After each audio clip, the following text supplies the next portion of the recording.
एक समय जब व्यक्ति अपनी पूरी जवानी झोंक देता है, पूरी जवानी लगा देता है, उस जवानी को लगाने के बाद उसका एक अवस्था बुढ़ापे की आती है, एक अवस्था।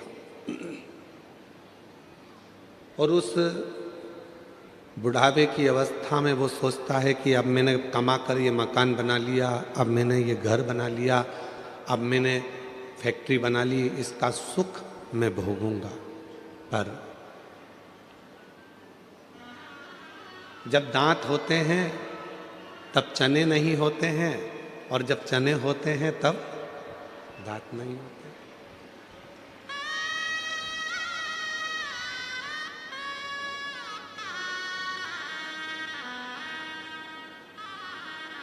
सुख को ढूंढने के लिए पूरी जिंदगी निकाल दी अपन ने, पूरी जिंदगी, और वो सुख हमसे दूर भागता रहा।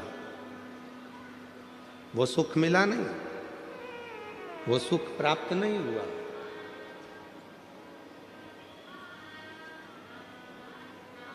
आखिरी में फिर मालूम पड़ा कि वो सुख तो हमारे हाथ में लगता ही नहीं, प्राप्त होता ही नहीं, हुआ ही नहीं। एक गेम होता है, साबुन रखा है,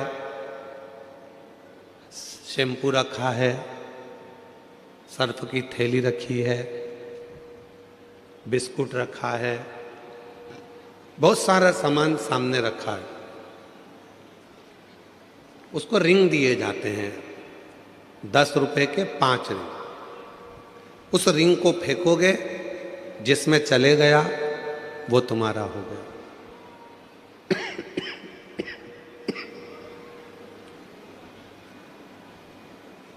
साबुन में चले गया तो साबुन तुम्हारा हो गया, सर्फ पर चले गया तो सर्फ तुम्हारा हो गया, बिस्कुट में चले गया तो बिस्कुट तुम्हारा हो गया। 5 रिंग, किसी किसी जगह पर 10 रुपए के 4 रिंग मिलते हैं। वो फेंकता है, साबुन हाथ में नहीं आता है, फिर फेंकता है, बिस्कुट हाथ में नहीं आता है, फिर फेंकता है, सर्फ की थैली भी हाथ में नहीं आती है, फिर फेंकता है, पेस्ट भी हाथ में नहीं आता है। आखिरी में 10 रुपए पूरे खर्च कर कर वो चला जाता है। जैसे 4 रिंग मिले हैं गेम खेलने के लिए, बचपन, जवानी, अधेड़ी और बुढ़ापा, इन रिंग को आप हर बार डालने का प्रयास कर रहे हो कि मेरा बचपन मैंने निकाल दिया, मेरी जवानी मैंने निकाल दी, मेरी अधेड़ी निकल गई, बुढ़ापा निकल गया, आखिरी में कुछ हाथ नहीं आया, तब पछतावा हाथ में रह गया।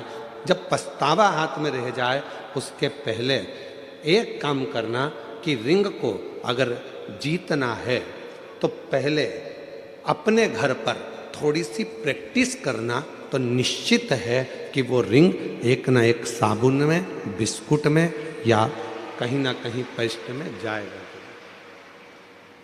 हमने प्रैक्टिस ही नहीं करी।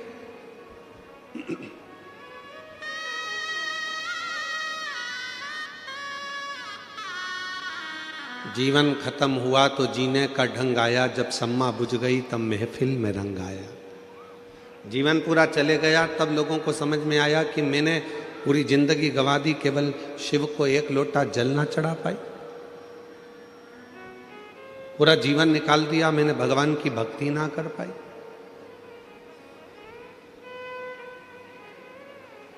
मेरा पूरा जीवन निकल गया और मैं भगवान का भजन ना कर पाई। मेरी जीजियों, मेरी मुंबई के जीजाओं, मेरी मुंबई की बेटियों, बेटाओं, मेरे बुजुर्ग माँ बाप, आप सबको मैं एक बात कहूँ अपनी इस व्यासपीठ से कि दुनिया में आपके बराबर कोई किस्मत वाला नहीं है जो शंकर की भक्ति में तल्लीन बैठे हुए हो। तल्लीन बैठे बहुत हैं।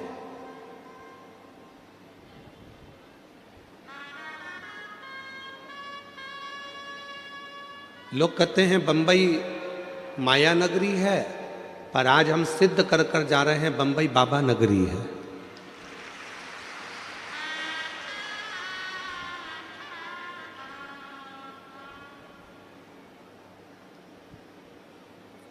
ये महाराष्ट्र छत्रपति वीर शिवाजी का है।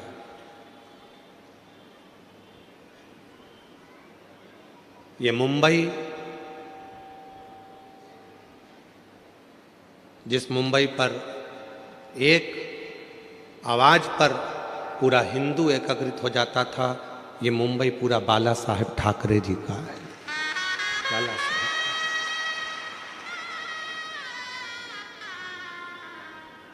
बाला साहेब ठाकरे जी ने 3 चीजें अपनी जिंदगी में बड़ी अच्छी तरह से अपनाई। एक, सत्य को उन्होंने अपनाया। दूसरा, सनातन को उन्होंने बहुत अच्छी तरह से जानकर जनमानस में प्रेरणा दी। और तीसरे नंबर पर बाला साहेब ठाकरे जी ने भगवा को घर घर तक पहुंचाया। वो बाला साहेब ठाकरे।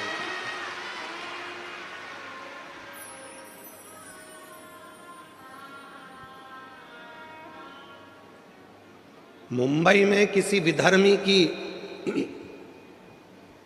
महाराष्ट्र में किसी विधर्मी की निगाहें ऊपर नहीं होती थी जब बाला साहेब ठाकरे जी का एक हुक्म हो जाता था।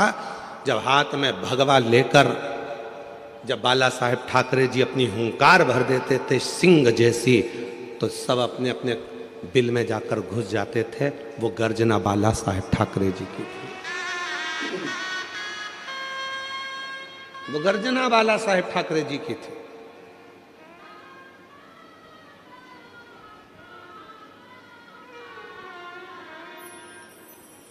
जिस समय पर अमरनाथ जी की यात्रा को रोकने की बात आई थी, उस समय पर भारत की भूमि का कोई व्यक्ति नहीं बोला था। केवल एक मुंबई से, महाराष्ट्र की धरा से, छत्रपति वीर शिवाजी की इस भूमि से एक शेर धाड़ कर बोला था, वो थे बाला साहब ठाकरे जी। अगर अमरनाथ की यात्रा रुकी तो तुम्हारी भी आगे की यात्रा रोक दी जाएगी। याद रखना, जाना मुंबई से ही है,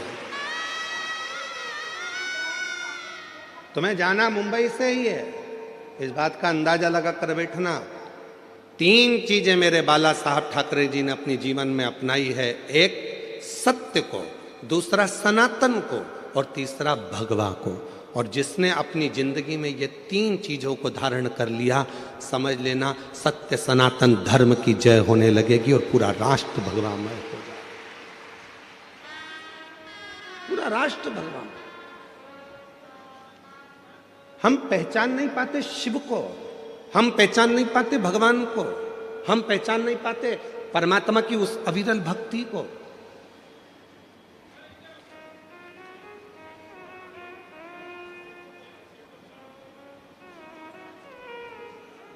मेरी जीजियों,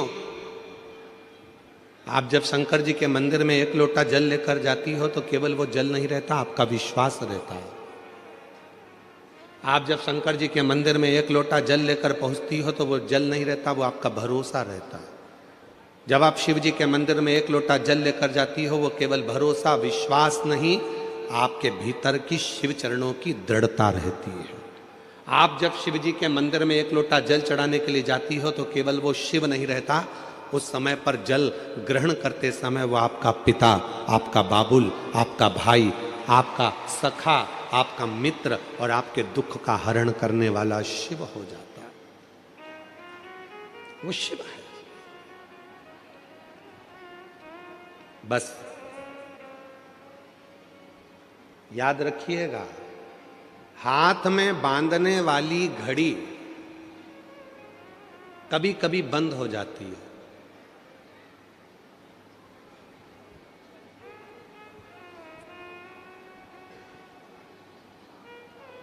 केवल तुम्हारी ही घड़ी बंद नहीं होती, हमारी भी हो जाती है। तो कई बार हमारे आशीष जी हमको इशारा कर कर बोल देते हैं, समय हो गया, घड़ी गड़बड़ हो गई है, चल नहीं रही है। अब हम आपसे एक बात पूछें, हाथ की घड़ी बंद हो जाएगी तो क्या समय घूमना बंद हो जाएगा? क्या समय चलना बंद हो जाएगा? क्या जम के बोलो जरा। नहीं। घड़ी बंद हो जाएगी तो क्या समय चक्र चलना बंद हो जाएगा? क्या नहीं, नहीं हो सकता। समय अपनी रफ्तार से चल रहा है। समय अपनी रफ्तार से आगे बढ़ रहा है, घड़ी बंद हुई है, समय बंद नहीं हुआ। तो फिर कई लोग ऐसे भी हैं, परिवार ने धोखा दे दिया तो उन्होंने जीना ही छोड़ दिया, पत्नी ने धोखा दे दिया तो मन में आया कि अब जिंदगी बेकार हो गई, पति ने धोखा दे दिया तो लगा कि अब जीवन ही बेकार हो गया, फिर मन में आया रिश्तेदार ने धोखा दे दिया तो मेरा तो जीवन ही बेकार हो गया। एक कंपनी में जॉब कर रहा था, उस कंपनी से निकल गया तो सोचा कि अब तो मेरी पूरी जिंदगी बेकार हो गई, अब मुझे कोई दूसरा जॉब ही नहीं मिलेगा। क्यों सोचना? घड़ी बंद हुई है, समय चक्र बंद नहीं हुआ। याद रखना, घड़ी बंद हो जाए घबराना नहीं, समय तो चल रहा है और ये समय हमको सिखा रहा है कि दुनिया में कितना भी दुख की घड़ी आ जाए और घड़ी बंद भी हो जाए तो हिम्मत मत हारना। जैसे समय चक्र चलता रहता है वैसे भी तुम चलते रहना, तो तुम्हारी जिंदगी एक ना एक दिन मंजिल तक पहुंच जाएगी। समय चक्र के अनुसार अपने जीवन को अग्रण्यता रखिए, समय चक्र के अनुसार अपने जीवन को प्रबल रखिए। अपने जीवन, कोई कहता है कि बचपन में भगवान को भजना चाहिए, जवानी में भगवान को भजना चाहिए, अधेड़ी में भगवान को भजना चाहिए, कि बुढ़ापे में भगवान को भजना चाहिए। बोलो रे मुंबई वाली जीजियों और मुंबई के जीजाओं, बचपन में भगवान को भजना चाहिए, जवानी में भगवान को भजना चाहिए, अधेड़ी में भगवान को भजना चाहिए, कि बुढ़ापे में भगवान को भजना चाहिए। शिव महापुराण की कथा कहती है कि तुम्हारी जिंदगी में जब तुम्हें लगने लगे कि शिव मेरा पिता है, उसी समय से भगवान को भजना प्रारंभ कर देना चाहिए। उसी समय, इंतजार मत करना कि बचपन में कोई भगवान की भक्ति करी जाती है। जवानी में क्या भगवान का भजन किया जाता है?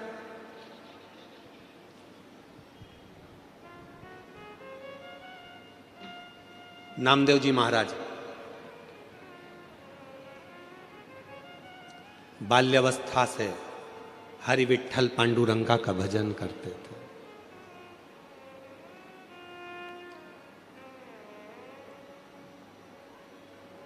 बचपन से विठ्ठल विठ्ठल विठ्ठल विठ्ठल विठ्ठल भजा।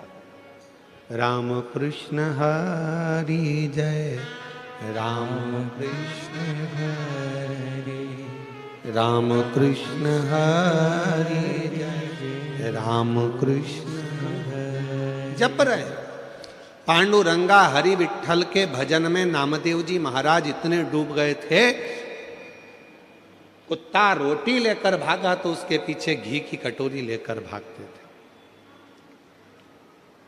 लोग उनको बावरा कह देते थे, शुद्ध नहीं है, बावरे हो गए।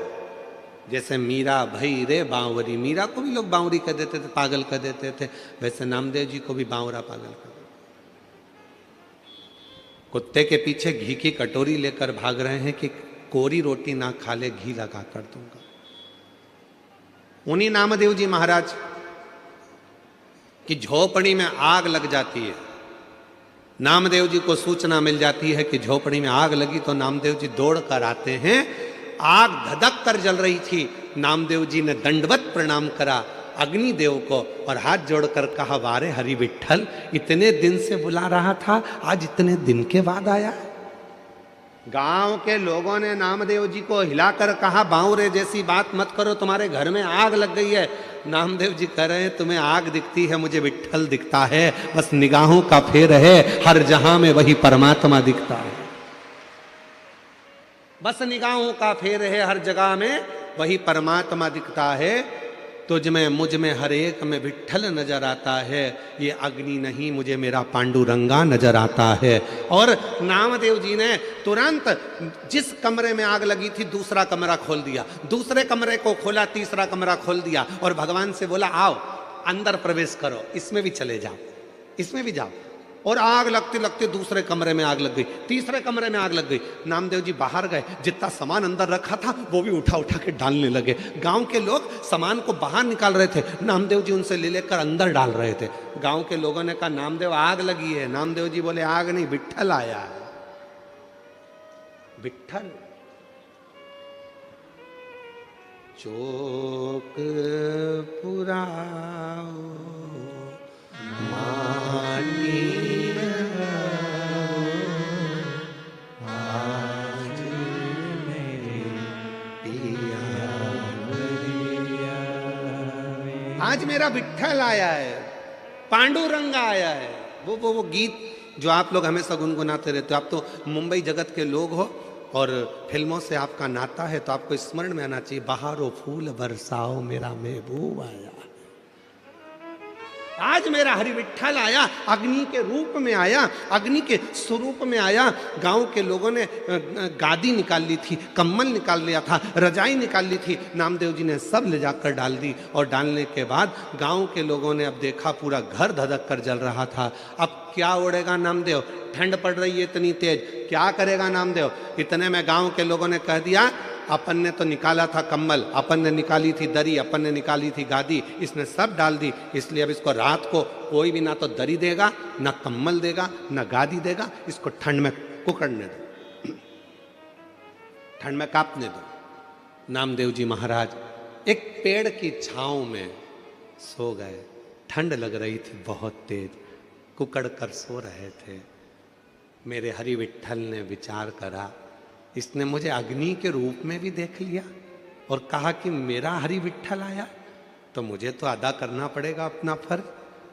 मेरे हरि विट्ठल ने, गांव के लोग तो चले गए और मेरे हरि विट्ठल ने नामदेव जी का जो मकान जला था उसी मकान को इतना जोरदार बना दिया और उसमें नामदेव जी को ले जाकर रात की रात में सुला भी दिया। सवेरे गांव के लोगों के नेत्र खुले, गांव के लोगों ने विचार करा चल कर देखो नामदेव जी की हालत क्या है। जो नामदेव जी को देखने गए तो आम के पेड़ के नीचे नामदेव नहीं थे, मकान के अंदर डनलप का सुंदर गद्दा था, मखवल की रजाई थी, मखवल का तकिया था, खूब आराम से नामदेव जी सो रहे थे। नामदेव जी को जगाकर गांव के लोगों में से एक बहुत धनिक व्यक्ति था, पैसे वाला व्यक्ति था, उसने नामदेव जी को जगाकर पूछा नामदेव ये बता ये मकान किसने बना दिया रात की रात में। नामदेव जी बोले मेरे रिश्तेदार आए थे। अच्छा, ये गादी भी उनने, हाँ, तकिया भी उनने, हाँ, रजाई भी उनने, हाँ। तो उसने कहा नामदेव इतना जोरदार मकान तो हमने कहीं नहीं देखा, तेरे रिश्तेदार से कह के एक मकान मेरा भी बना दे। नामदेव जी ने कहा लगा आग, लगा। कोई आग लगा के बस्ती बसा लेता है, कोई आग लगा के बस्ती बसा लेता है, कोई वीराने में भी दीप जला लेता है। वो श्री हरि विट्ठल के परम भक्त हैं नामदेव, जो हर जगह पर भक्ति के बल पर उस हरि विट्ठल का दर्शन कर लेते हैं। ये उनके ऊपर हरि विट्ठल की कृपा है, दया है।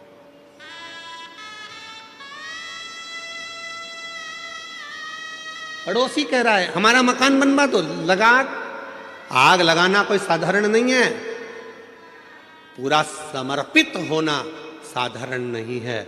मेरी जीजियों, कई लोग ऐसे हैं संसार में जो 3 बार 4 बार 5 बार पशुपति व्रत कर लिए, 5 बार प्रदोष कर लिया, 4-6 बार सोमवार के व्रत कर लिए, उसके बाद भी शिव जी सुनते नहीं हैं। तो उसके मन में आता है बाबा मेरी सुनते नहीं है। क्यों नहीं सुनते? क्योंकि आपका समर्पण पूरा नहीं है। जिस दिन आपका समर्पण पूरा हो जाएगा उस दिन मेरा देव अधिदेव महादेव आपका हो जाएगा। समर्पण कहां पूरा है?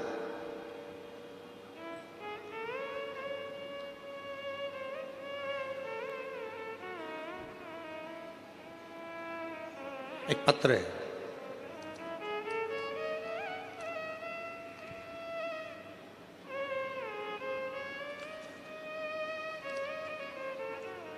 मैं पिंकी गोयल, पति भारत भूषण गोयल, मुंबई थाने में रहती हूँ। कहीं बैठी हो तो हाथ हिला सकती हैं। मेरा नाम है पिंकी गोयल पति भारत भूषण गोयल मुंबई थाना में रहती हूँ। कहीं बैठी हों तो हाथ हिला सकती हैं, और अगर बैठी हों तो एक बेलपत्र लेने के लिए आ सकती हैं। मेरा बेटा चिराग गोयल 6 साल से सीए फाइनल का एग्ज़ाम दे रहा था, लेकिन हर बार कुछ नंबर से रह जाता था। तब आपके कहने पर मैंने 2 बार पशुपति व्रत किया और हम एक बार सीहोर गए। बाबा, आप कहते हो कि कुबेरेश्वर धाम जाने पर 3 महीने में ही मनोकामना पूरी हो जाती है, लेकिन बाबा ने मेरी 2 महीने में ही मनोकामना पूरी कर दी और मेरा बेटा सीए बन गया। मैं बाबा को प्रणाम करने के लिए आई। फिर मैं दोबारा सीहोर गई और 2 महीने में ही मेरे बेटे की सगाई भी हो गई। गुरुजी, मेरा बड़ा बेटा अंशुल गोयल भी आपका भक्त है और आपकी कृपा से बेटे ने कनाडा में पीएचडी पूरी की है और अच्छी जॉब भी मिल गई है, शादी भी हो गई है। मेरे बाबा का जितना गुणगान करूं उतना ही कम है। बाबा इसी तरह हमारे पूरे परिवार पर और पूरे देश पर अपनी कृपा बनाकर रखें, यही शिव की कृपा। विश्वास था, पक्का था, मन में यह विश्वास था कि पशुपति व्रत करूंगी मेरा काम होगा। मन में यह विश्वास था कि सीहोर जाऊंगी, कुबेरेश्वर धाम पर जाकर कंकर शंकर पूजन करूंगी, रुद्राक्ष लाऊंगी, मेरा बाबा मुझे संभाल लेगा। जब विश्वास है तो परमात्मा है, अगर विश्वास ही नहीं तो परमात्मा कहां से होगा? भरोसा ही तो परमात्मा है। आप इतनी संख्या में आए हो, इतनी संख्या में आप लोग आए हो। आप में से कई माताएं ऐसी हैं जिनको पूरा भरोसा है। आप में से कई मेरे जीजा ऐसे हैं जिनको पूरा भरोसा है। आप में से कई बेटा बेटी ऐसे हैं जिनको पूरा भरोसा है। आप में से कई बुजुर्ग ऐसे हैं जिनको पूरा भरोसा है कि मैं कल्याण में इस मीरा रोड पर कथा सुन रही हूं, भयंदर में बैठकर, मुंबई में बैठकर, वहां की मिट्टी अगर मेरे शरीर पर लगेगी और यह पक्का है कि मैं जो मांग कर जाऊंगी मेरा 3 महीने में मेरा बाबा मेरी मुराद पूरी करेगा, मतलब करेगा, निश्चित करेगा।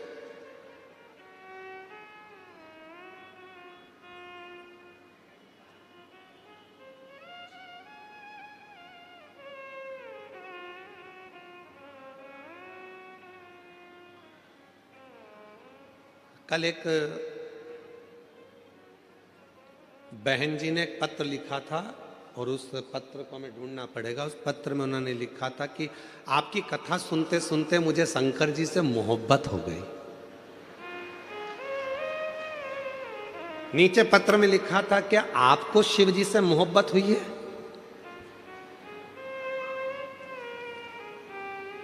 प्यार हो जाता है तो बताया नहीं जाता, नहीं तो बाप के जूते पड़ना चालू हो जाते हैं। क्या आपको शिव जी से मोहब्बत हुई है? वो मां ने पत्र में लिखा, आपकी कथा सुनते सुनते मुझे शिव जी से मोहब्बत हो गई। क्या आपको शिव जी से मोहब्बत हुई है? हम कहेंगे हमारा तो पूरा जिगरा शिव में बसता है, मोहब्बत तो बहुत छोटी सी चीज है। पूरा जिगरा, मोहब्बत तो बहुत छोटी सी चीज।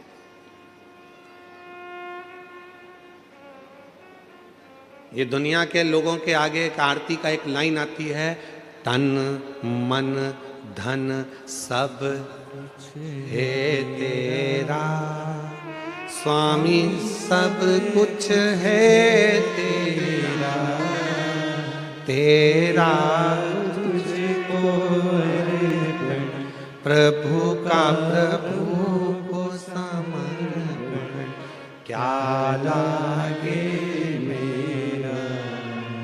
अब यहां पर तन मन और धन 3 चीजें हैं। 3 चीजें मतलब ये दृष्टि भी तुम्हारी है, ये मेरा स्वरूप भी तुम्हारा है, पूरा स्वरूप।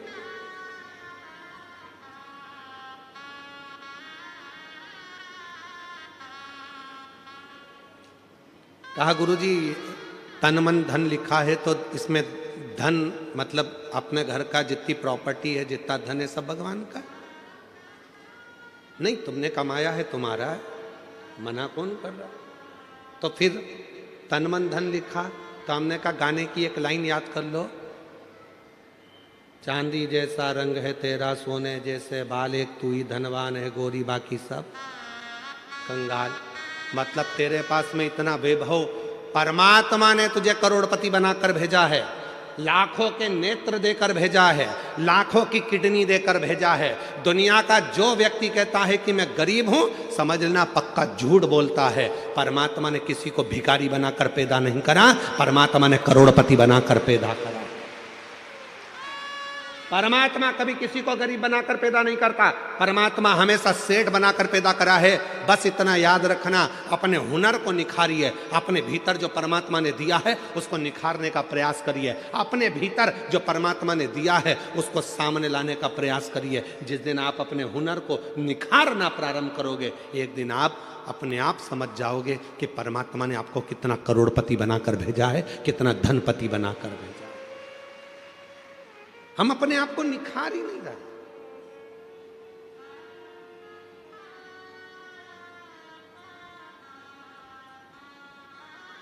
कई माताएं अपने बच्चे से कहती हैं, बनो तो राम बनो, बनो तो श्रवण बनो, और बच्चा चिल्ला कर कहता है मम्मी तुम तो कभी नहीं कहती हो कि बनो तो कृष्ण बनो। माँ ने कहा हम इसलिए नहीं बोलते क्योंकि तुम समझोगे कि भगवान कृष्ण ने माखन को चुराया, भगवान कृष्ण ने चीर चुराया, तो हमको लगता है कि तुम भी कहा कुछ वैसा ना करने लगो, इसलिए हम तुम्हें कृष्ण नहीं, हम तुम्हें राम बनने को कहते हैं, हम तुम्हें श्रवण बनने को कहते हैं। इतनी देर में बच्चा कहता है अगर तुम कहती हो कि राम बनो श्रवण बनो तो मैं राम बनने को तैयार हूं। जैसे दशरथ जी ने अपनी पूरी सत्ता राम जी को सौंपी थी, लाओ जरा तिजोरी की चाबी सौंपी है, देव हमको तिजोरी की चाबी। कठिन है, इसलिए अपने बच्चों से कहना कि बनना तो छत्रपति वीर शिवाजी बनो, बनना तो दुर्गावती बनो, बनना तो झांसी की रानी बनो, और बनना तो बाला साहेब ठाकरे जैसे प्रबल शेर बनो जिसकी गर्जना से पूरा देश गूंजता। रामकृष्ण परमहंस बनो, स्वामी विवेकानंद बनो। बनना है तो अपने जीवन में कुछ अच्छा करने के लिए जागरूकता का प्रभाव परमात्मा ने जो तुमको भेजा है उसको निखारने का प्रयास करिए, उसको निखारो। कितना सुंदर एक चरित्र है शिव महापुराण में, जरा देखिएगा। धनु राजा के दो पुत्र हुए, रंभ और करम। दोनों के घर में औलाद नहीं थी। जल में बैठकर दोनों तप कर रहे थे, इतने में एक मगर आ गया और मगर ने करम्ब को खा लिया। रंभ को लगा मेरा भाई मर गया, अब मैं जल में बैठकर तपस्या नहीं करूंगा, अब मैं जल में बैठकर तप नहीं करूंगा। तो रंभ गया, अब चारों तरफ आग लगाकर, अग्नि लगाकर बीच में बैठकर तपस्या करने लगा, ब्रह्मा जी को प्रसन्न करने लगा। ब्रह्मा जी प्रसन्न हो गए, मांगो रंभ तुम्हें क्या चाहिए? रंभ ने कहा मेरे घर में औलाद नहीं है, संतान नहीं है, आप कृपा करो और मेरे घर में संतान हो। तो कह दिया ए रंभ, तू तपस्या कर कर जैसे उठेगा, जिसको भी प्रेम से देख लेगा, जिसको भी तू प्रेम से देखेगा उसी से तेरी औलाद हो जाएगी। बस रंभ तपस्या कर कर उठा, सामने से एक भैंस निकल कर जा रही थी, एक महिष निकल कर जा रही थी, और रंभ ने उस भैंस को, उस महिष को प्रेम से देख लिया, और जैसे ही भैंस को देखा भैंस का गर्भ ठहर गया, उस महिष का गर्भ ठहर गया, उस भैंस का गर्भ ठहर गया, और वो भैंस गर्भवती हो गई। भैंस जब अपने मालिक के घर पहुंची, उसका जो पति था भैंसा, महिषा, उसने देखा कि मेरी पत्नी गर्भवती हो गई, इसके गर्भ में किसका बच्चा है? भैंसे ने ध्यान लगाया तो मालूम पड़ा कि वो रंभ का पुत्र है। क्रोध में आ गया महिषा, और महिषा को क्रोध आया, भैंसे को क्रोध आया, और रंभ के साथ वो युद्ध करने चले गया, और आखिरी में उसने रंभ को मार डाला। जैसे ही रंभ मर गया, उसके नगर के लोगों ने उसका अंतिम संस्कार करना प्रारंभ करा। चिता लगाई, अंतिम संस्कार हो रहा है, चिता पर लेटाया, चारों तरफ से आग लग गई।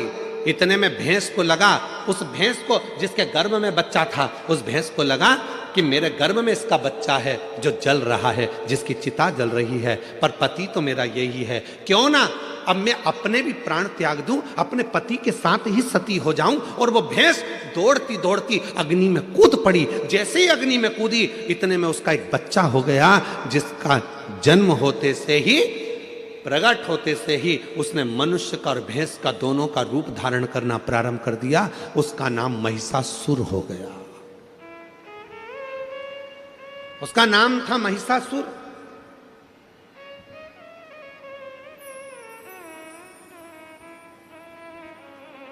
भैंस का रूप धारण कर कर, भैंसे का बड़ा रूप धारण कर कर सामने आ गया।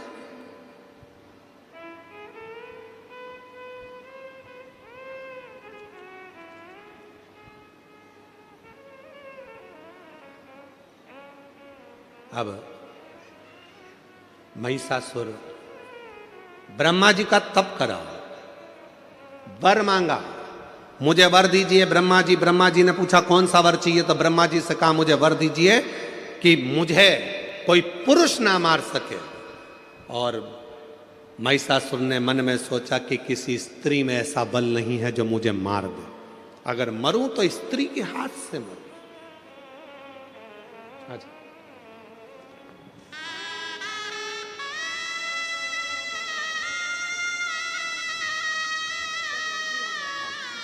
भाई आपको बैठे थे सीए भी बनने की और दूसरे बेटे को भी अच्छे जॉब की, एक बार जोरदार ताली बजाओ।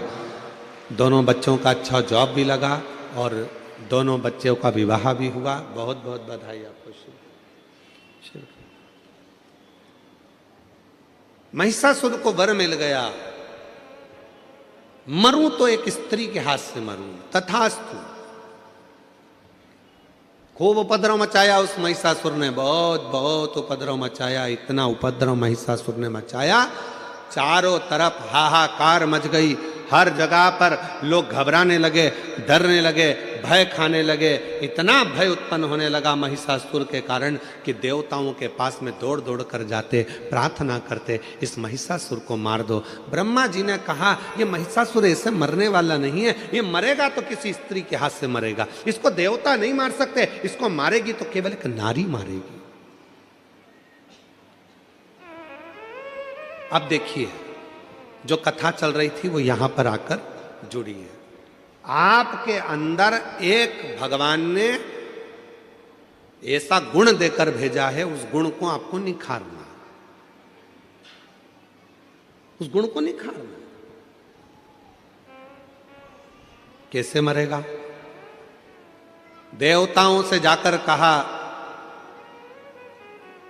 आप सबकी धर्म पत्नियों को जाकर कहिए कि कोई एक इस महिषासुर को मार दो। इंद्रदेव की पत्नी से कहा क्या तुम मार सकती हो? ब्रह्मा जी ने कहा नारी में बल तब आता है जब वो अपने पति का सम्मान करे, आदर करे, सत्कार करे और नमन करे, ऊंची आवाज में बात ना करे, तो नारी के अंदर एक बल बड़ा प्रबल रहता, बड़ा।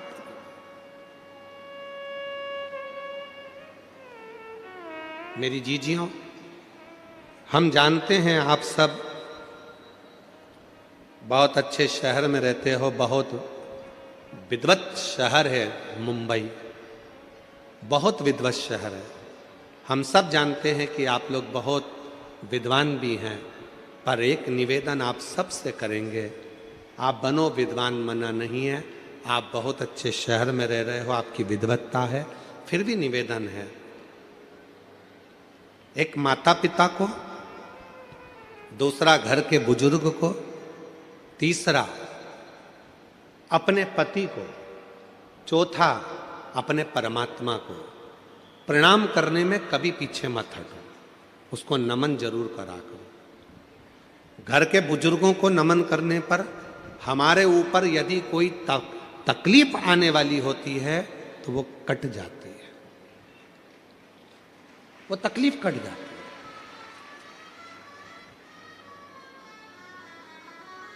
अपने माता पिता को प्रणाम करने में बिल्कुल संकोच मत करो।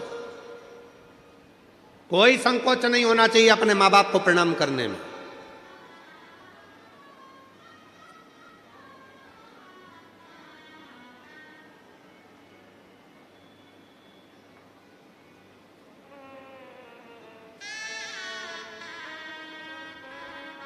एक हमारे बहुत अच्छे जजमान हैं, बहुत अच्छे हैं, उनके 4 लड़के हैं, 2 विदेश में रहते हैं, 2 इंडिया में रहते हैं, भारत में, और बड़े बड़े शहर में रहते हैं। और हमारे जजमान ब्यावरा के पास में रहते हैं। तो हमने उनसे कहा कि अब तुम बुजुर्ग हो गए हो दोनों, तो बेटों के पास क्यों नहीं चले जाते? तो कहा गुरुजी हम गए थे, हम विदेश के दोनों बेटों के पास गए। हमारा एक बेटा बेंगलोर में रहता है, हम वहाँ भी गए। फिर एक हमारा बेटा हैदराबाद में रहता है, हम वहाँ भी गए। अच्छा, तो फिर अब इस अवस्था में, इतनी बुढ़ापे अवस्था में, तो तुमको बेटों के पास रहना चाहिए, तो फिर यहाँ क्यों वापिस ब्यावरा आ गए, फिर वापिस यहाँ रह रहे हो क्यों? गुरुजी हम वहां रह तो रहे थे, पर ऐसा लग रहा था कि वहां से हमारा अपनापन खत्म हो चुका था। गुरुजी, माँ बाप के पास जैसे बेटा रहता है, उसको लगता है कि ये मेरे माँ बाप हैं और इनके पास जो कुछ भी है उस पर मेरा हक है। जैसा बेटा रहता है अपने माँ बाप के पास में और उसको लगता है कि ये मेरे माँ बाप है और उनके पास जो है उस पर मेरा हक है। पर आज हम आपसे कहते हैं गुरुजी, जब माँ बाप अपने बेटे के पास रहते हैं तो ऐसा लगता है कि हम किसी पड़ोसी के घर में कुछ दिन रहने के लिए आए हैं, किसी पड़ोसी के घर में आए। हमें अपना हक नहीं लगता, डर लगता है। सामान तेज गिर गया, बेटा जाग कर आएगा कुछ कह देगा, पानी ज्यादा गिर जाएगा तो बहू कुछ कह देगी, कुछ कहूंगी तो पोता पोती कुछ कह देंगे, डर सा रहता है। इसलिए गुरुजी हम उनके पास नहीं, अपने गांव में ब्यावरा के पास में रहते हैं, 2 रोटी बनाकर खा लेते हैं, कम से कम भय की जिंदगी तो नहीं जीते, अपनी गुड जिंदगी को जीने का प्रयास करें। क्यों हो रहा है, किस लिए हो रहा है, क्या कारण है जो आज माता पिता को अपने बच्चों के पास रहने में भय उत्पन्न होने लगा है? भय लगता है क्यों? क्योंकि हमने उसको आदर करना बंद करवा दिया। आप सिखाओ, 4 जगह पर झुकने पर कभी भी आप हार नहीं मान सकते। माता पिता के आगे झुकिए, घर के बुजुर्गों के आगे झुकिए, दूसरे नंबर पर, तीसरे नंबर पहले घर के माँ बाप के आगे झुकिए, घर के बुजुर्गों के आगे झुकिए, अपने अगर विवाह हुआ है, पति है, उसको भी प्रणाम करिए। और परमात्मा जिसको तुम भजते हो, जिसको तुम स्मरण करते हो, जपते हो, उसको प्रणाम करने में पीछे मत हटो। और एक बात और अपने अंदर उतार कर रखिए, किसी से गुरु मंत्र लो मत लो। आज के जमाने में 50 बार सोचना पड़ता है कि गुरु किसको बनाया जाए, इसको बनाए गुरु, उसको बनाए गुरु, उसको बनाए गुरु। आज के जमाने में किसी पर भरोसा भी नहीं टिक पाता, ना जाने कौन ऐसा मिलेगा जो हमारी जिंदगी नाश कर कर चले जाएगा। तो गुरु भी सोचना पड़ता है, अच्छा कब मिलेगा, कैसा मिलेगा, क्योंकि आज के जमाने में गुरु फिरे बाजार में, हमसे दीक्षा ले, हमसे गुरु मंत्र लो, हमसे दीक्षा लो, गुरु फिरे बाजार में, हमसे दीक्षा ले, तुम नरक पढ़ो चाहे स्वर्ग जाओ, पर लिफाफा हम ही को दो। आज के गुरु तो ऐसे हो गए हैं जो केवल धन की चाह करते हैं। पर याद रखना, अगर कोई गुरु नहीं मिल रहा, किसी को आप गुरु नहीं बना पा रहे हो, तो एक काम करना, अपने शंकर को 1 लोटा जल चढ़ाकर श्री शिवाय नमस्तुभ्यम बोलकर मंत्र का जप करना प्रारंभ कर दो। शिव को गुरु बना लो, वो शंकर तुम्हें पार लगा दे, वो शिव तुम्हें पार लगा। शिव को गुरु बनाओ, प्रणाम करो, माता पिता को प्रणाम करो, घर के बुजुर्गों को प्रणाम करो, पति को प्रणाम करो, परमात्मा को प्रणाम करना चाहिए। भगवान ने सबके अंदर एक एक बड़ा सुंदर एक प्रकाश देकर भेजा, उसको प्रकाशित करना है। तब देवताओं ने कहा कि ढूंढो, किसी स्त्री में अगर क्रोध आ जाए और वो स्त्री वो हो जिसने अपने पति से ऊंची आवाज में बात ना करी हो। तो कहा ब्रह्मा जी से, ब्रह्मा जी आप ब्रह्माणी को भेज दो महिषासुर को मारने। ब्रह्मा जी कहने लगे मेरी ब्रह्माणी ने तो मुझे श्राप दिया है कि पृथ्वी पर कहीं तुम्हारे मंदिर नहीं होंगे। भारत की भूमि पर ब्रह्मा कहते हैं मेरा केवल एक ही मंदिर है, वो पुष्कर में है, क्योंकि मेरी पत्नी ने मुझे श्राप दिया था, इसलिए मेरी पत्नी महिषासुर को नहीं मार सकती, मेरी पत्नी महिषासुर को नहीं मार सकती। तो इंद्र से कहा इंद्र तू अपनी इंद्राणी को भेज दे। इंद्राणी ने कहा जब कल्प वृक्ष जा रहा था मेरी पत्नी क्रोध में आ गई थी और उसने मुझे अपशब्द कह दिया था, मेरी पत्नी इंद्राणी भी महिषासुर को नहीं मार सकती। फिर कहा भगवान विष्णु से आप लक्ष्मी जी को भेजिए और लक्ष्मी जी से कहो कि महिषासुर को मार दे। लक्ष्मी जी की बात आई तो भगवान विष्णु ने कहा लक्ष्मी महिषासुर को नहीं मार सकती, क्योंकि एक बार मैं लक्ष्मी जी तैयार हो रही थी, श्रृंगार कर रही थी और मैं लक्ष्मी पर हंस दिया था तो लक्ष्मी ने मुझे श्राप दे दिया था, हे नारायण तुम मुझे देखकर घोड़े जैसे हंसे हो, मैं तुम्हें श्राप देती हूं कि तुम्हारा सिर कटेगा और तुम्हारा को घोड़े का मुंह लगेगा, तुम्हारा हयग्रीव अवतार होगा। तो मेरा घोड़े का मुख लगा और मैंने हयग्रीव अवतार धारण करा, तो लक्ष्मी भी महिषासुर को नहीं मार सकती। तब देवताओं ने कहा केवल एक पार्वती ऐसी है जो अपने पति से कभी चिढ़कर नहीं बोलती, कभी क्रोध में नहीं बोलती, इसलिए केवल पार्वती महिषासुर को मार सकती, केवल पार्वती। कोई देवी में सामर्थ्यता नहीं है पार्वती के अलावा जो महिषासुर को मार दे। शंकर भगवान बोले मेरी पार्वती को तो गुस्सा ही नहीं आता, जब गुस्सा ही नहीं आता तो मारेगी कैसे? जब गुस्सा आता है तो टूट पड़ती है, क्रोध आएगा तो झगड़ा करेगी ना, इसको तो क्रोध ही नहीं आता। इतने में ब्रह्मा जी ने कहा अब तुम्हें उसको गुस्सा तो दिलाना पड़ेगा। तो भगवान शंकर ने मन में सोचा गुस्सा कैसे दिलाऊं। तो एक बार भगवान शंकर ने कहा मैं प्रयास करके देखता हूं। शिव जी पहुंच गए, पार्वती जी भोजन बनाई, आकड़िया की रोटी बनाई, काकड़िया की साग, और परसे माता पार्वती जी पावे भोलानाथ, मन शिव रटोरे छोड़ दो कपट मन शिव रटोरे, मन शिव रटोरे छोड़ दो कपट मन शिव रटोरे। आकड़िया की रोटी बनाई, काकड़िया की साग, बोलो बोलो, आकड़िया की रोटी बनाई, काकड़िया की साग, और परसे माता पार्वती जी, परसे माता पार्वती जी, और पावे भोलानाथ मन शिव रटोरे छोड़ दो कपट मन शिव रटोरे। पार्वती जी ने भोजन परोसा, शिव जी भोजन कर रहे थे।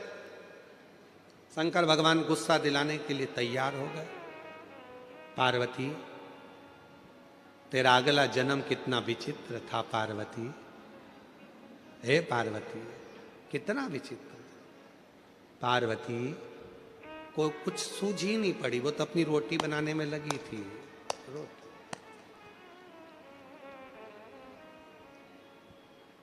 फिर भगवान शिव जी ने कहा पार्वती तेरे पिताजी हिमालय राज के पास में इतना धन था, कन्यादान में एक फूटी कोड़ी नहीं दी तेरे पिताजी ने, तेरे पिता ने एक फूटी कोड़ी नहीं दी।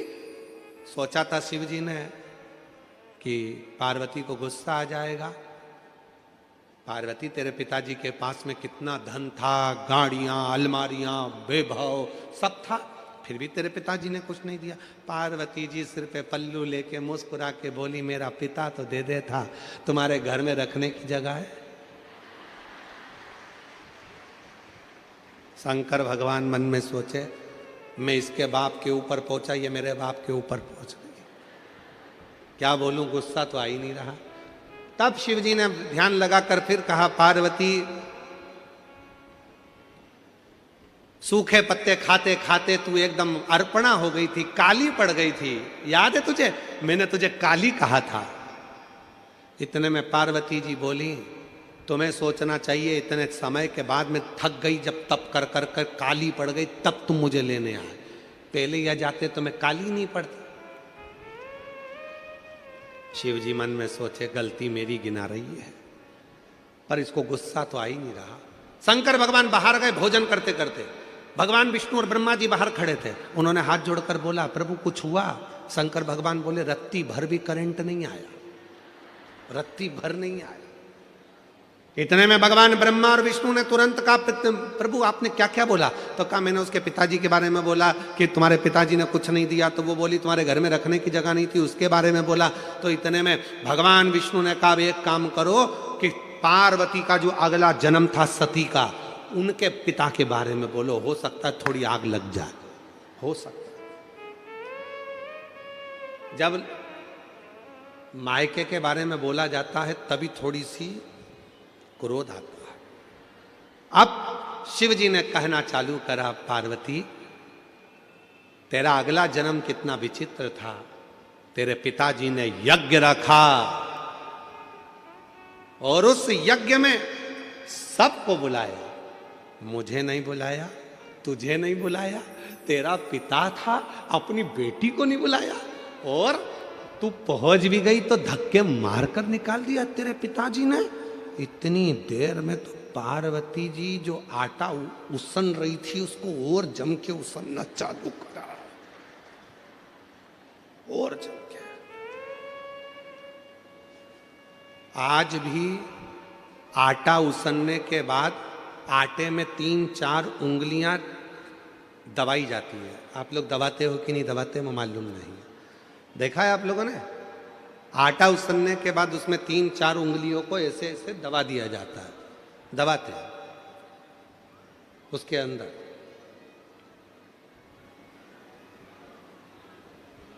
क्यों दबाते हैं? कि मेरे पिता के घर में भले कुछ भी हुआ हो, पर अब मैं आपके घर में रहती हूं, मैं आपके अनुकूल चलती हूं, मेरे पिता को ना बखानी है, मेरे बाप को अपशब्द ना कहिए, अब तो मैं आपके घर की हो गई हूं। ये आटे पर उंगली बनाने का मतलब है कि अब मैंने सील ठप्पे सब तुम्हारे घर के लगवा लिए हैं, अब सारी प्रॉपर्टी तुम्हारी, जमीन जायदाद मकान सब मेरा और तुम्हारा। तो अब पिता का क्यों बखानना, पिता का क्यों कहना? पर शिव जी तो माने नहीं, गुस्सा दिलाना था। आखिरी में शंकर भगवान ने कह दिया, अरे पार्वती आखिरी में तो तुझे जल के भस्म होना ही पड़ा। इतनी देर में पार्वती बर्तन को लेकर मांजने बाहर गई, बर्तन धोने जैसे ही बाहर पहुंची, सामने से महिषासुर आ रहा था, और जब गुस्से में लाल और फिर कोई कुछ कह दे। अब शिव जी कुछ नहीं बोले, चुपचाप से बाहर निकले। भगवान विष्णु और ब्रह्मा जी ने पूछा कुछ हुआ? इतने में भगवान शंकर बोले, मालूम पड़ेगा, कुछ देर खड़े रहो। इतने में सामने से आ रहा था महिषासुर, भैंसे पर बैठा था, आवाज लगाकर कहा, बड़ी सुंदर हो नारी, तुम मेरी बन जाओ। अब तो मां ने खोले केस और भयंकर बर्तन को तो पटका नीचे, और जो देखा महिषासुर को, महिषासुर देखकर बोला, तुम तो क्रोध में और सुंदर लग रही हो। इतने में तुरंत शंकर भगवान ने भगवान विष्णु का हाथ पकड़कर बोला, अब कुछ मत बोलो, घी में, अग्नि में घी डलना चालू हो गया है, और अब अपने को सामने नहीं आना, ये अकेला निपट जाएगा। अब सामने क्रोध आया मां को, बाल खुले थे मां जगत जननी के, तो माता जगत जननी जगदम्बा ने उसको बांधा, पर क्रोध की अग्नि इतनी तीव्र थी कि केश फिर खुल गए। इसलिए हमने देखा है जब माताएं लड़ने के लिए जाती है पड़ोसी पड़ोसन के यहाँ, तो फुल एनर्जी से बोलती, बोल तो जरा, पूरी एनर्जी एकदम।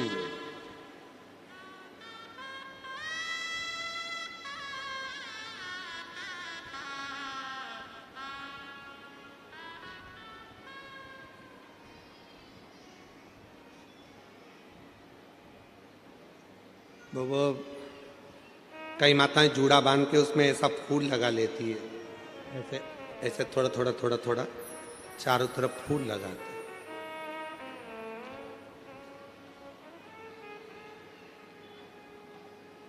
चारों तरफ फूल लगाए।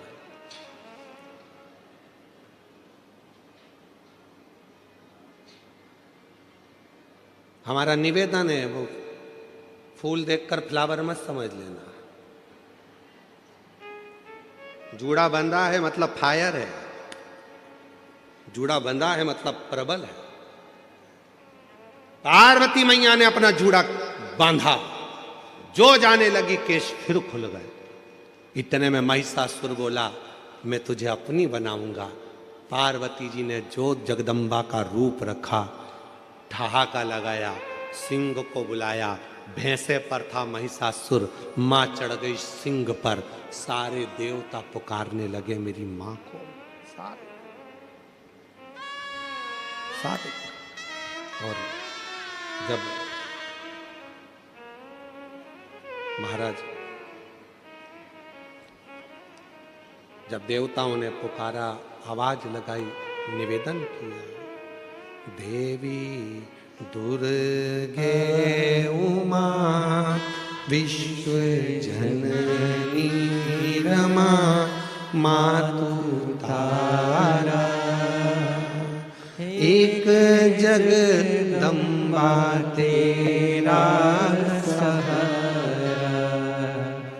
देवी दुर्गे उमा विश्व जननी रमा मातु तारा, एक जगदम्बा तेरा सहारा। हे हजारों मां अपराध मेरा, हुआ धम पातक पुत्र तेरा। हे हजारों मां अपराध मेरा, हुआ धम पात की पुत्र तेरा। पुत्र होवे आदा तुम्ही मां को सदा पुत्र प्यारा। एक जगदम्बा तेरा सहारा, देवी दुर्गे उमा विश्व जननी रमा मातु तारा। एक जगदम्बा तेरा सहारा, एक जगदम्बा तेरा सहारा। सारे देवता पुकारने लगे, मां कृपा करिए, करुणा करिए, मां दया करिए। ये सारा उपद्रव इस महिषासुर ने मचा रखा है, आप हमारी लाज रखिए, लाज। और तेरे भक्त जनों पर माता भीड़ पड़ी है भारी, और दानव दल पर टूट पड़ो मां। मां ऐसी कृपा कर, हजारों लाखों शेरों पर सवार होकर गर्जना करती हुई इस महिषासुर पर टूट पड़। हे सप्तश्रृंगी कृपा कर, हे मां मुंबा देवी कृपा कर, हे मां चंडी कृपा कर, हे मां कमला कृपा कर, करुणा कर।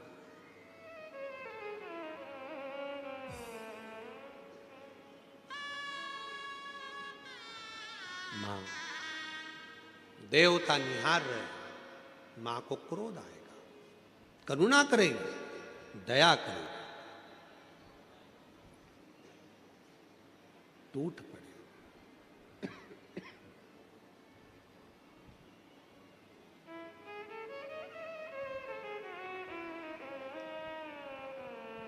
और मां करुणा करने वाली मां, दया करने वाली मां आद्य शक्ति से प्रार्थना करे, निवेदन की।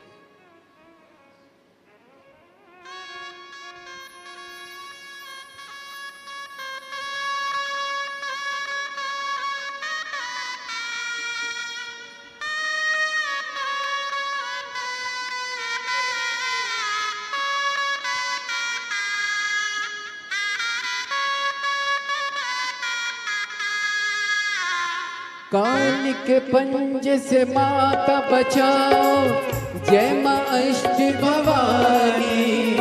काल के पंजे से माता बचाओ, जय माँ अष्ट भवानी माँ, जय माँ अष्ट भवानी माँ, जय माँ अष्ट भवानी। हे नाम रे सबसे बड़ा तेरा नाम, ओ शेरों वाली ऊंचे शेरों वाली, बिगड़े बना दे मेरे काम नाम रे। हे नाम रे सबसे बड़ा तेरा नाम, ओ शेरों वाली ऊंचे शेरों वाली, बिगड़े बना दे मेरे काम नाम रे। दोनों हाथों से बड़े प्रेम के साथ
कटने पले ऐसी घड़ी है, विपदा आने पड़ी है।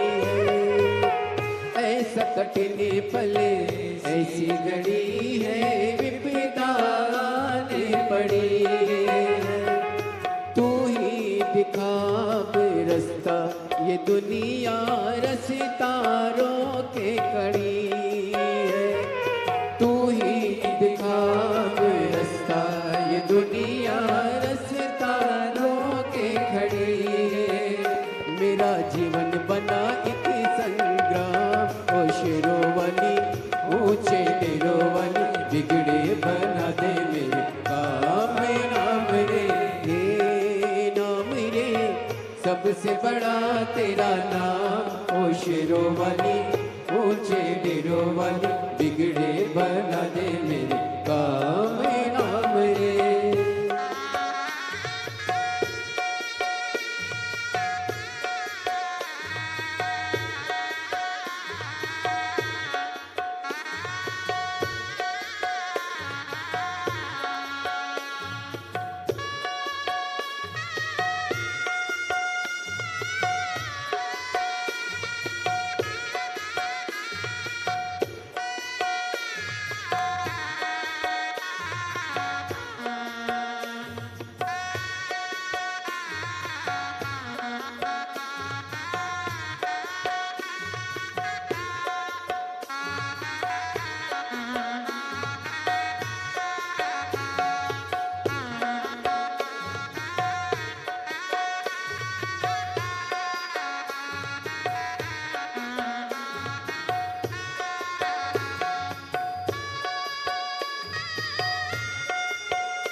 भक्तों को दुष्टों से छुड़ाए, बुझती ज्योति जगाए। भक्तों को दुष्टों से छुड़ाए, बुझती ज्योति जगाए। तू ही बता अब रास्ता, ये दुनिया रास्ता रोके खड़ी है। तू ही बता अब रास्ता, ये दुनिया रास्ता रोके खड़ी है। तीनों लोग करे तो हे प्रणाम, ओ शेरोवाली ऊंचे डेरोवाली, बिगड़े बना दे मेरे काम नाम रे, हे नाम रे, सबसे बड़ा तेरा नाम। ओ शेरोवाली ऊंचे डेरोवाली, बिगड़े बना दे मेरे काम नाम रे, हे नाम रे, सबसे बड़ा तेरा नाम। ओ शेरोवाली ऊंचे डेरोवाली, बिगड़े बना दे मेरे काम नाम रे।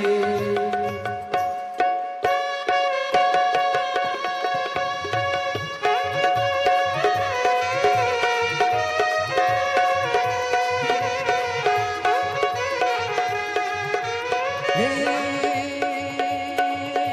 तू ही लेने वाली माता, तू ही देने वाली, तेरी जय जयकार करूं मैं, भर दे झोली खाली माँ, भर दे झोली खाली। काम सफल हो मेरा, दे ऐसा वरदान, तेरे बल से हो जाए माँ, निर्बल भी बलवान माँ, निर्बल भी बलवान। बीच भंवर में डोली रही है, पार लगा दे नैया। जय जगदम्बे अष्ट भवानी, अम्बे गौरी मैया माँ, अम्बे गौरी मैया माँ, अम्बे गौरी मैया। हे नाम रे, सबसे बड़ा तेरा नाम। ओ शेरोवाली ऊंचे डेरोवाली, बिगड़े बने मेरे काम नाम रे, हे नाम रे, सबसे बड़ा तेरा नाम। ओ शेरोवाली ऊंचे डेरोवाली, बिगड़े बना दे मेरे काम नाम। हर महादेव हर महादेव। अपने स्थान पर बैठकर भगवान देवाधिदेव महादेव से अपने मन का भाव कहिए, दिल से प्रार्थना करिए, विनती करिए, शिव जी को अपने मन का भाव बोलिए और हृदय से बाबा को अपने मन की बात कहकर प्रणाम करिए, विनय करिए, निवेदन करिए। जहाँ जगह मिले वहाँ बैठकर बाबा को मन की बात कहिए। आज कथा तृतीय दिवस में पहुंच रही है। कल कथा का चतुर्थ दिवस रहेगा। चौथे दिन की कथा मतलब 5 दिन की कथा में चौथे दिन की कथा को क्या कहते हैं? शिवरात्रि। और परसों के दिन कल का कथा का समय तो यही रहेगा 2 बजे से 5 बजे तक। परसों 28 तारीख को कथा विराम होगी। उसका कथा का समय सुबह 8 बजे से 11 बजे तक रहेगा और कथा 11 बजे विराम होगी। ये कथा 2025 की विराम की कथा रहेगी और 2026 में फिर वही 4 से 10 जनवरी बड़े आनंद के साथ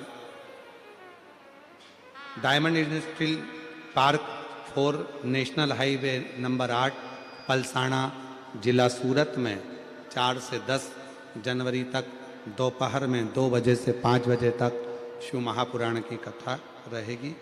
भाव से आप और हम उस कथा का लाभ लेंगे। फिर जनवरी में ही 16 से 22 जनवरी बड़ौदा गुजरात में शिव महापुराण की कथा रहेगी 22 तारीख तक। उसके बाद में उत्तर प्रदेश वालों के लिए बधाई है बहुत बहुत। उत्तर प्रदेश में प्रयागराज में माघ मेले में 27 से 31 जनवरी तक 5 दिवसीय शिव महापुराण की कथा 1 बजे से 4 बजे तक सतुआ बाबा सेवाश्री, खाक चौक, महावीर मार्ग, पाटुन पुल नंबर 1, माघ मेले में 5 दिवसीय शिव महापुराण की कथा। उत्तर प्रदेश वासियों को बहुत बहुत बधाई हो जो माघ मेले में आप 5 दिन शिव पुराण की कथा को श्रवण करेंगे। 27 जनवरी से 31 जनवरी तक दोपहर में 1 बजे से 4 बजे तक बड़े भाव के साथ जो भी शिव भक्त सतुआ बाबा शिविर में कथा श्रवण करने के लिए आ रहे हैं उनको बहुत बहुत साधुवाद है। और भाव से ये पवित्र कथा सतुआ बाबा शिविर में चलेगी, जिसका लाभ आप और हम सब लेंगे और अपने जीवन को धन्य बनाएंगे। भाव से बाबा को अपने मन का भाव कहिएगा, हृदय से प्रार्थना करिए। 2 दिन की कथा हो रही है, कल और परसों। दिल से बाबा को अपने भाव व्यक्त करिएगा।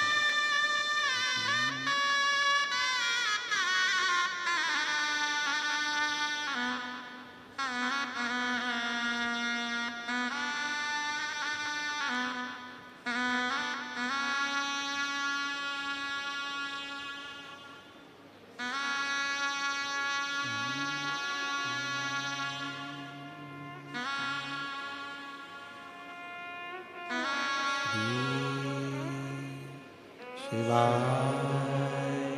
नमस्तु श्री शिवाय नमस्तु।